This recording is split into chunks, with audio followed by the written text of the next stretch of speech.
Hello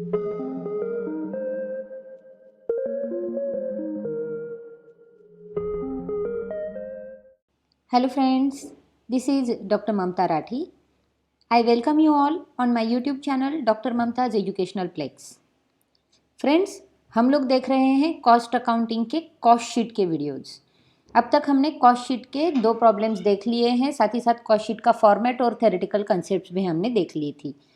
cost sheet के 3rd problem में आज हम शुरू करेंगे। आज का जो प्रॉब्लम है वो पहले 2 प्रॉब्लम से डिफरेंट है, इसमें डिफरेंट एडजस्टमेंट है और डिफरेंट सॉल्यूशन भी है। तो शुरू करते हैं हमारी कॉस्ट शीट के प्रॉब्लम के साथ। सबसे पहले हम रीड कर लेंगे हमारी प्रॉब्लम को। The following data relate to manufacture of a standard product during the 4 weeks ending on 28 October 2020। ये इन्फॉर्मेशन हमारे पास है। Raw materials consumed ₹20,000, direct wages ₹12,000, machine hours worked 1000 hours, machine hour rate 200 hours, office overheads 15% on works cost, selling overheads 37 paise per unit, units produced 20,000, units sold at the rate ₹2.50 each 18,000. Prepare a statement showing cost of production per unit, the profit earned. Friends, यहाँ पर हमें जो information दी गई है वहाँ पर raw material consumed, factory overheads, office overheads, selling overheads सब दिए गए हैं। साथ ही साथ कितने यूनिट्स प्रोड्यूस किए हैं उसकी भी हमें यहाँ पर वैल्यू दी गई है। अब यूनिट्स जो प्रोड्यूस किए हैं वो है 20,000 यूनिट्स, यानी कि 20,000 यूनिट्स के लिए हमें ये वाला जो कॉस्ट शीट है वो बनाना है। लेकिन हमें जो इन्फॉर्मेशन दी गई है कि कितने यूनिट्स सोल्ड किए गए हैं तो वो है 18,000 यूनिट्स। तो 18,000 के जो यूनिट्स हैं वो सोल्ड किए हैं, तो हमारा जो प्रॉफिट हमें निकालना है उस प्रॉफिट के लिए हमें अलग स्टेटमेंट बनाना पड़ेगा, और यूनिट्स प्रोड्यूस जो है यानी कि कॉस्ट ऑफ प्रोडक्शन जो है उसके लिए हमें अलग स्टेटमेंट बनाना पड़ेगा। तो चलिए देखते हैं हम किस तरह से हमारे स्टेटमेंट को बनाते हैं। सबसे पहले हम बनाएंगे हमारी कॉस्ट शीट। तो cost sheet for the 4 weeks ending 28 October 2020 हम बनाएंगे हमारी कॉस्ट शीट। इस कॉस्ट शीट में हमें क्या करना है, तो हमें हमारी पर यूनिट कॉस्ट को निकालना है। तो पर यूनिट कॉस्ट का एक कॉलम हम यहाँ पर कर देंगे और हमारी जो टोटल यूनिट्स हम प्रोड्यूस कर रहे हैं उसका भी एक यूनिट यहाँ पर निकाल देंगे, यानी कि टोटल यूनिट्स की अमाउंट एंड पर यूनिट की अमाउंट हम यहाँ पर निकालेंगे।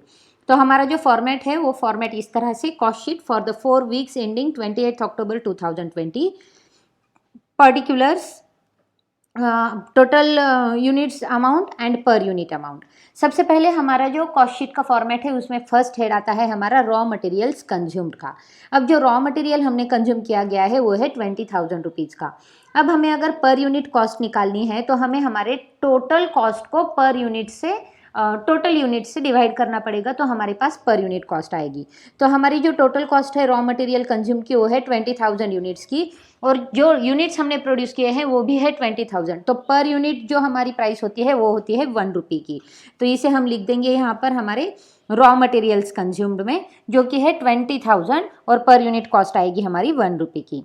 उसके बाद हम क्या करते हैं, तो इसमें ऐड कर देते हैं हमारी डायरेक्ट वेजेस को। अब जो इन्फॉर्मेशन हमें दी गई है डायरेक्ट वेजेस की, उसमें हमें बताया गया है कि डायरेक्ट वेजेस के आवर्स हमें बताए गए हैं। डायरेक्ट वेजेस की जो अमाउंट है 12,000 की वो हमें बताई गई है। तो डायरेक्ट वेजेस जो है वो 12,000 हम यहाँ पर लिख देते हैं। अब पर यूनिट कॉस्ट निकालने के लिए हम क्या करेंगे, तो total cost divided by total number of units. तो टोटल कॉस्ट डायरेक्ट वेजेस की है 12,000 divided by total number of units है हमारे 20,000 यूनिट्स। तो पर यूनिट कॉस्ट हमारी आ जाएगी 0.60। अब इसको ऐड करने के बाद हमारे पास फर्स्ट एलिमेंट आएगा जो कि है हमारा प्राइम कॉस्ट, जो आ रहा है 32,000, एंड पर यूनिट कॉस्ट में वो आएगा 1.60 रुपये का। अब इसमें हम ऐड कर देंगे हमारी फैक्ट्री ओवरहेड्स। अब फैक्ट्री ओवरहेड्स जो हमें दिए गए हैं उसमें हमें बताया गया है कि मशीन आवर्स जो हैं वो वर्क किए गए हैं 100 आवर्स के लिए, एंड मशीन आवर रेट जो है वो दिया गया है ₹2 पर आवर का। तो हम क्या करेंगे, हमारे जो फैक्ट्री ओवरहेड्स है उसमें 1000 आवर्स इंटू ₹2 पर आवर, तो इस हिसाब से हमारी जो अमाउंट आएगी वो आएगी 2000 रुपीज़ की। अब 2000 रुपीज़ को अगर हम 20,000 यूनिट से डिवाइड कर दे तो हमारे पास पर यूनिट कॉस्ट आ जाती है जो है 0.10 की। अब इसे हम प्राइम कॉस्ट में ऐड कर देंगे तो हमारे पास आ जाता है फैक्ट्री कॉस्ट जो कि है 34,000 का, एंड पर यूनिट में वो आ जाएगा 1.70 का। अब फैक्ट्री कॉस्ट में हम ऐड करेंगे हमारे ऑफिस ओवरहेड्स। ऑफिस ओवरहेड की जो इन्फॉर्मेशन हमें दी है वो दिया है 15% ऑन वर्क्स कॉस्ट। अब वर्क वर्क्स कॉस्ट जो आया है हमारा वो है 34,000 का। तो 34,000 पर 15% यानी कि होती है अमाउंट हमारी 5,100 की। और अगर 5,100 को हम यूनिट्स से डिवाइड कर दे तो 5,100 डिवाइडेड बाय 20,000 यूनिट्स हमारी पर यूनिट कॉस्ट आ जाएंगी 0.26 की। अब इसको हम ऐड कर दें हमारी फैक्ट्री कॉस्ट में तो हमारे पास आ जाएगी नेक्स्ट अमाउंट जो कि है हमारी कॉस्ट ऑफ प्रोडक्शन की, जो है 39,100। अब देखिए 20,000 यूनिट्स प्रोड्यूस करने के लिए हमें जो कॉस्ट ऑफ प्रोडक्शन लगा है वो है 39,100 का। तो 39,100 डिवाइडेड बाय 20,000 यूनिट्स हम करेंगे तो पर यूनिट कॉस्ट जो आई है हमें वो है 1.96 रुपीज़ की। तो 20,000 यूनिट्स थे हमारे प्रोडक्शन में, इसलिए हमने सिर्फ कॉस्ट ऑफ प्रोडक्शन तक हमारी कॉस्ट शीट बनाई है। अब अगर हमें हमारा प्रॉफिट निकालना होगा तो हमारे प्रॉफिट के लिए या फिर हमारे जो यूनिट्स हमने सेल किए हैं उन सेलिंग यूनिट्स के ऊपर ही हमें क्या करना है, हमारे जो नेक्स्ट ओवरहेड्स है उन्हें हमें लाना है।